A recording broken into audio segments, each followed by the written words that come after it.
So some of you have some questions. IDC Woodcraft.com. When I ask you guys to comment, I promise I look. And in looking in my comments, we've gotten some really great questions recently. Some of them are frequent questions. Others, us beginners just need to know. Today, I've pulled out 3 comments, and the first one we're going to answer is, how do you tell if a bit has a bottom cutter? Now, what this user is referring to is the fur that kind of happens sometimes on the bottom of a pocket, and that's because if you look closely, this is not a flat bottom cut. These dips in here are areas where it's not cutting across. It's got a tip, it's got a blade on the side, but it's not meant or even trying to cut the bottom. It's attacking the sides, and that's it. The solution for this is a bit with a bottom cutter. And that is either a singular line or 2 lines meeting in the middle or crossing that middle section. With a blade on the bottom, that gives us that flat cut. So why don't we just use this one, you may ask? Well, this is an upcut, and this is a downcut. They serve 2 very similar but different purposes, and give 2 very similar but different results. So in every project, there's going to be the questions of, where's your end results gonna be? To get to that end result, what kind of work are you willing to do? There's always going to be something. So, do you really need that perfect top clean edge, and you've got some sanding brushes to attack that bottom pocket? Go ahead and go with the down cut.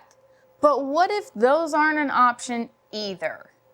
You need that flat top edge. You need that clean bottom. We've got a few more solutions. Now, there are several different ways that bits end off, and another way is, yes, they do protrude down, but you'll mostly find these in your bits like the IDC Woodcraft drill bits. And that give you that pointed bottom to make those amazing cribbage boards and more.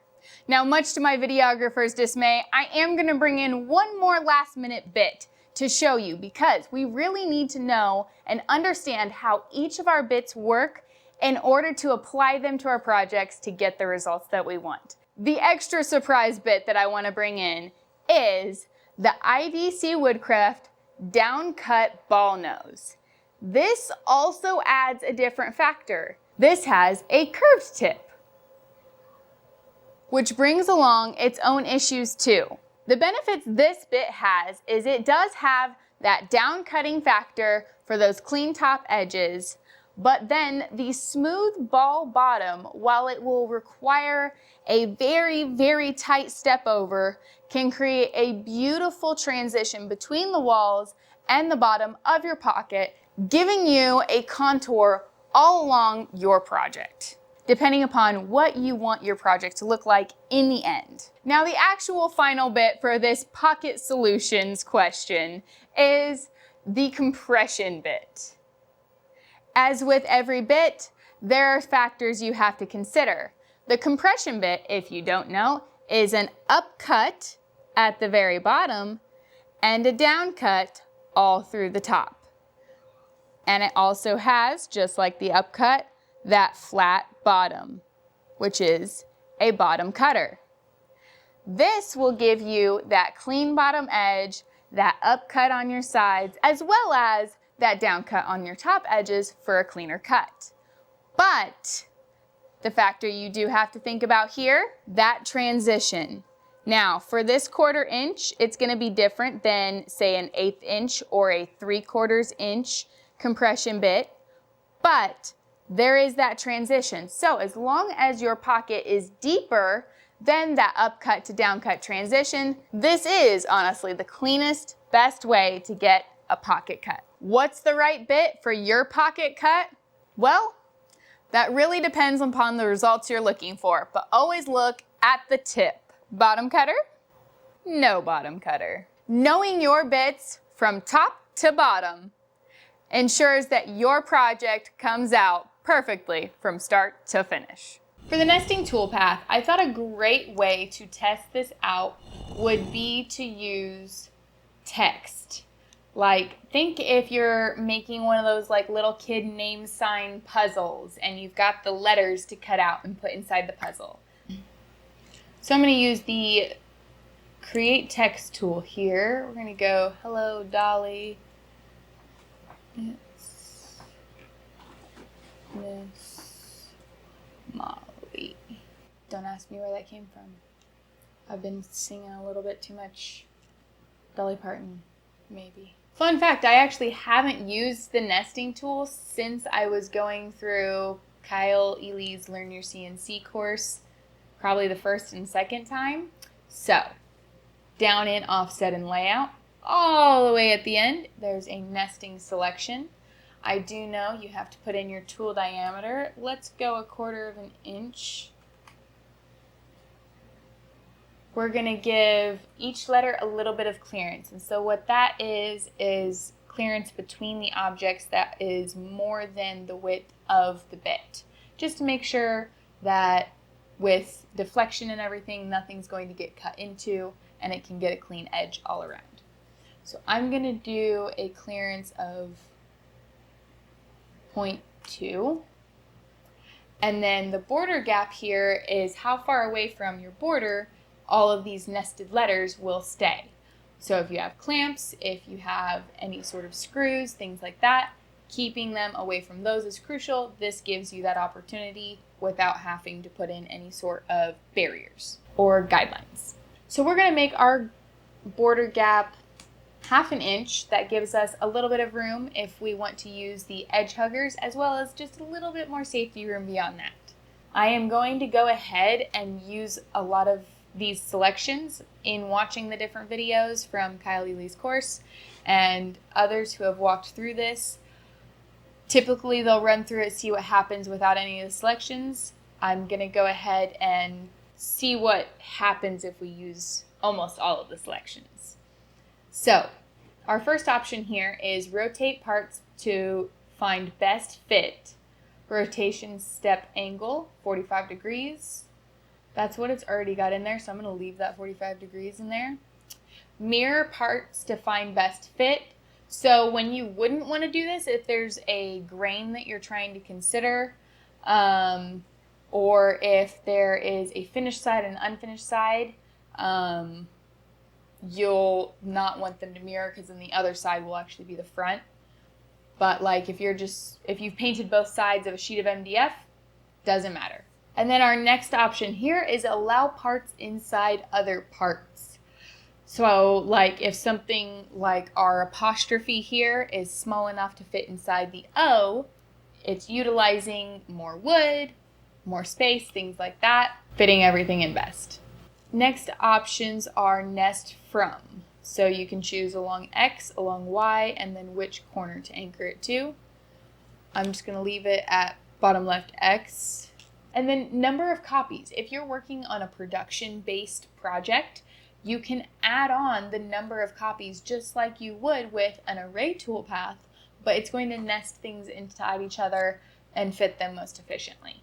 So we're going to go 5 copies. Now this is a pretty big board. I don't know if these letters are even really like big enough to like be what the example would be, but part of settings not applied. The settings of selected items were changed, but the changes were not applied. Do you want to apply them? Ooh, interesting. Okay. Sure. Ooh, very interesting. So that's how it's fit everything together. I selected along the X left bottom orientation. I'm wondering if it's the tool diameter and or the clearance that's not allowing the apostrophes to sit inside the O's, because I do have that selected. But again, it's going off of all of our settings, so when, yes, they could nest together, but I've said leave this much clearance, now I can't, it's not going to put it in there. So that's very nice. This looks like it says messy all over. Messy, messy, messy. Hey, but it's messy with intention. From here, you can just run your tool paths like normal. You can group things if you need to. You can ungroup things. Get your profile tool path out and carve away. Love going through and clicking out all the different pieces that will not be there at the end of the carving. It just gives you such a full view of what everything's going to look like. And that is the nesting toolpath. You can use this with a multitude of objects, all different shapes and sizes. Put in your commands that are most preferential to your project and your materials, and you're set to go utilizing the most material possible. And for question number 3, can you please show us how to use the slot tool? Well, what is the slot tool, you may ask? That is the Keyhole Bit from IDC Woodcraft. It has 2 separate sets of cutting edges, and I will show you exactly how to use it. So for the Keyhole Bit, obviously I'm really into the project already, so I have to adjust how I add on this new carve. So I've copied the outline of the original shelf to a new sheet, and I've made that sheet the size that the CNC can come up onto it, because we've got the shelf attached already. I'm bumping it up against the front of the CNC, and only so much of it is within the carving space. So I made the sheet the size of the carving space. Now we're going to go to the polyline tool, and I'm going to click, and I'm going to go 1.5 inches, click, and then come back to that start point. Let it snap to it and click again. And there you've got that toolpath from start to end, starting and ending back where that first point was. From here, I'm going to center this up, make sure it's good. And then the last thing I'm going to do before I head over to toolpaths is I'm going to change my XYZ for this sheet. So we're going to go into the sheets and we're going to go into the edit mode for that. And I'm going to set it at center. Since we've shrunk the sheet size down to the size that we can carve within, and then we've made that line, we don't have a left bottom corner to go off of because it's a whole piece sticking off. I could create a bottom left corner and go, by measurements in, but instead I'm just going to make it easy, and I'm going to put a dot exactly where the middle from the sides is on Hello Kitty, and we'll use that as our center point. Now that is all the drawing that we have to do. Now it goes into toolpaths. We're going to go for a profile toolpath. When you're selecting your keyhole bit, take note of the pass depth. That is 0.375. From there, we want our cut depth to be the same. So we want it to go down all the way in, across, and all the way back before coming up, so that way those top blades on the shank have the ability to cut that top row a little bit tighter, the bottom ones cutting that wider trek, and then it's not coming up in a new spot and creating an opening where there shouldn't be one, or cutting off that tighter row that we just created to hold on to the screw point. So we've got our cut depth set to 0.375. We're going to cut on the line for this one. If you cut outside the line or inside the line, it's going off of your straight line that you've created. The rest of these settings we're going to ignore, including ramps. You don't want to ramp in. Again, you want it to go directly down, across, back, and up. Rename your toolpaths so you know what they are once you're transferring everything over. Hello Kitty key. Calculate. And now, because the Vectric software does not have the ability to know about that inner cut, this is just going to look like a straight cut across when you preview the toolpath. And then we're just gonna save that in. Now it's time to save it and carve it. Here we go. And of course, I had to use the edge hugger clamps from IDC Woodcraft, the low profile hold down system. I was afraid of any of the tape systems either hurting the paint or leaving residue on the paint. And since this project was done slightly prematurely, I had to figure something out. Edge hugger clamps were the perfect solution. I'm always so surprised when I do it right. And there it is. Such a clean line.